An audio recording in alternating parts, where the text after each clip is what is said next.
This microphone, the Maono PD200x, is making me reconsider how I review audio gear. That's a good thing and possibly a bad thing. Now, if you watched anything on this channel, you would know that I don't overly jump for joy over super cheap but aesthetically pleasing mics. And that generally comes down to one thing, and that's sound quality. We'll get into that in a bit. Don't you worry. But despite me being an elitist, your words, not mine, I do have a place in my heart for some mics. The Samson Q2U, used to be recommended by me just because it was cheap and it let you get audio onto your computer for cheap. Now, you might notice, though, I said used to. Let me guess, you just want to see the fat guy scream about a mic he hates, don't you? This microphone is old. I believe it was released somewhere around 2012. And we've come a long way since then. Yet the price of this has not. Also, my review of the Fifine K688. Again, aside from the broken USB on the thing, this is the USB connection. It did sound great, and it was cheap. Another mic that I would recommend if you can get one that fully works. Even my review of a Maono mic back in the day, I liked it for what it was. So it is possible to break through my wall of elitism if you're a manufacturer of cheaper microphone gear. But perhaps I need a more streamlined system for my methodology when dealing with these super cheap mics, because all is not balanced in the grand scheme of things. And in order to do that, I think there is a complex equation that I need to grade mics like this one. But if I'm being honest, it could be all boiled down to this Venn diagram. Now, this lines up aesthetics, sound quality, and price. And you can actually use this for any breed of microphone. Say you want to gauge USB only mics on this thing. You can do that. XLR mics? Sure. For this video though, we're going to be looking at USB combo mics, specifically the PD200x from Maono. So then, let's break this down into those three categories, as well as compare to some other mics in the same way. And to start, let's look at the price. This thing is currently $55, on sale from $70, though I doubt this thing is going to go for that full price very often. In the realm of microphones, that's ridiculously cheap. Now, if we were to compare that to the Q2U, a much older microphone, which ranges from $70 all the way up to its full price of $130, you can see just how far we've come in that time. Other competition includes the K688 from Fifine, which is roughly the same price, all the way up to the Podmic USB at $200 and the Shure MV7 at $250. Clearly, if you're looking at a super cheap mic, this thing is very much the front runner from that perspective. Next up, let's look at aesthetics. And this is the only one on this list that is subjective. And this one you can judge accordingly, though from my perspective, I don't rate it super high. The build is rather cheap, and I think we're beyond the addressable RGB approach to peripherals these days. The light to indicate gain is primarily useless and would be better served as a muted scale on the body instead of the light. And while I don't care much for branding, I do expect those of you who get mad at Shure and Rode to be equally outraged by this. At least Shure was relatively discreet about it. Now, when I do comparison to the same mics though, the Q2U is easily the least sexy of them all. I think we can all agree on that. Next up, and again, this is all subjective, is the MV7 being beaten out by the Rode Podmic USB. Again, all subjective, though I would also say this is the least important factor across this whole review, which of course leaves us with performance. Let's check this out. This is the Maono XLR, and this is what it sounds like. This obviously doesn't have any of the profile shaping that the USB does, so this is basically as it comes. The gain is set at 50 dB, which is showing about a -18 peak on my DAW, which is about normal. 50 dB isn't bad. That puts this thing about the same sensitivity as the SM58. That's not too shabby. This is what it sounds like. Now let's move on to the next mic. Now we have the Samson Q2U over XLR, and this is what it sounds like. This used to be a recommendation for me. Now it isn't anymore because so much has come forward over the past few years that is better than this mic and cheaper than this mic. What do you think of the Samson Q2U on XLR? And I kind of lumped Fifine or however you say it into the same category because I never really saw them anywhere else, but I have noticed them popping up in Best Buy and such. So you know what, why not?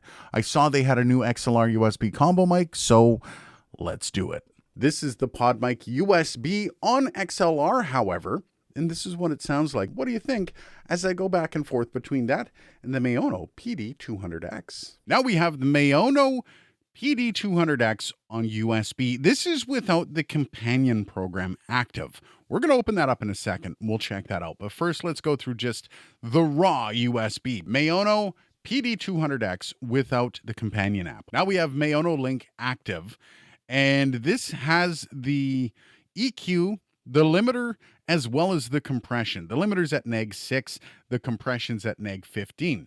One of the things I will have to say is this program is kind of garbage. It doesn't really give you a lot. I have the roll-off as well as the mid-boost. This is what it sounds like with limiter, compressor, as well as the EQ shelf on it. This is probably the best case scenario for this microphone. By the way, I do also have to say Maono Link is kind of trash for a few reasons.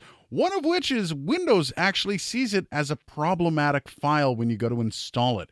You actually have to bypass Windows security to install this on your computer, which is somewhat problematic when it's supposed to be the companion app for a microphone. So just to give you an idea of how old this microphone is, I actually had to go find another USB cable. This takes the USB micro, I think it is, or it's a USB mini. It's the big chunky USB one from way back that I think has kind of been phased out of almost everything with the exception of a few weird inclusions. My camera still uses it.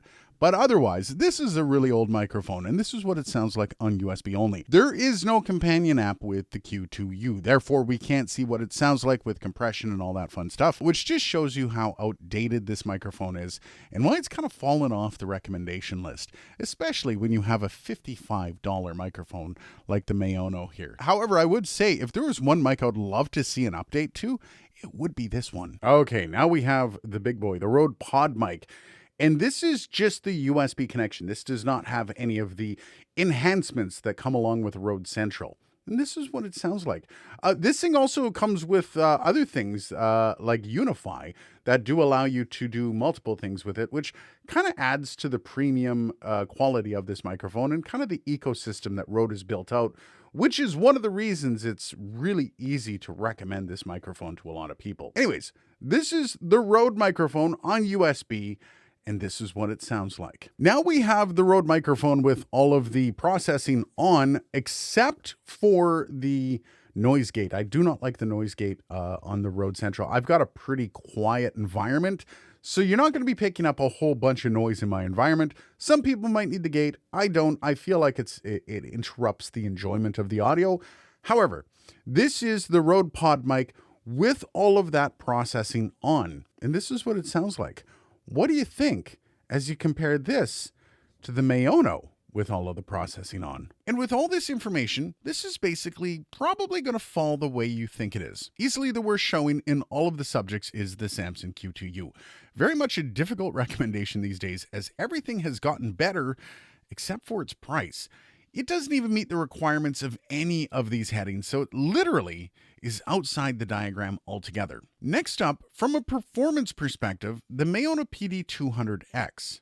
I thought it did relatively well, and at that price point, it does quite a bit of good service, though I don't think it did as well as the Fifine. Again, this is a bit skewed as I didn't get a chance to compare the USB capabilities, so with that in mind, I'm placing this slightly above the Fifine. I'm also taking into consideration the companion software that comes with the Maono, which is lacking in many ways, but it is better than no software. Sorry, Fifine. However, this thing easily falls when it comes up against the Podmic USB. There is a reason these mics cost more. It really does come out in several different ways. These things are about as close to perfect as they can be, though the holy trinity is always going to be completely unattainable. None of these mics are going to be cheap, great looking, and perform really well. It's just not going to happen. Sound profiles alone, the MV7 falls a bit short of the Podmic because of its XLR performance, with the Rode being equally as good on both USB and XLR. But both those mics blow the PD200X out of the water with the control programs. The limiter and compression controls on the Maono are just way too simplistic. There's so much more that goes into both that really does impact your sound. Compression is not a sliding scale like this. And that extra control being present on both the Shure and the Rode make this an easy bet. This thing falls well short on the performance end of things.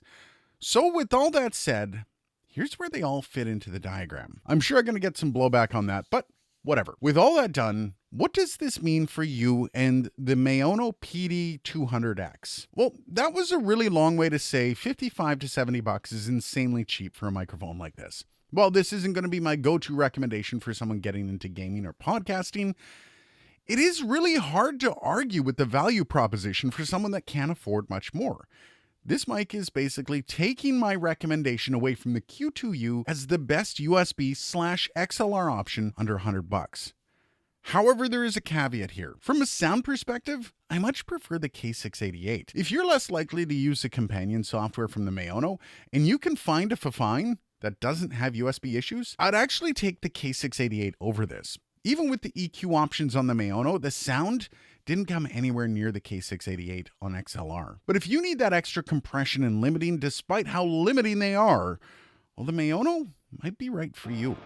So if you can find this thing at its sale price of 55 bucks, this one wins. Even at its full price of 70, it's an easy recommendation. By the way, if you missed my review of the K688, check it out right up here.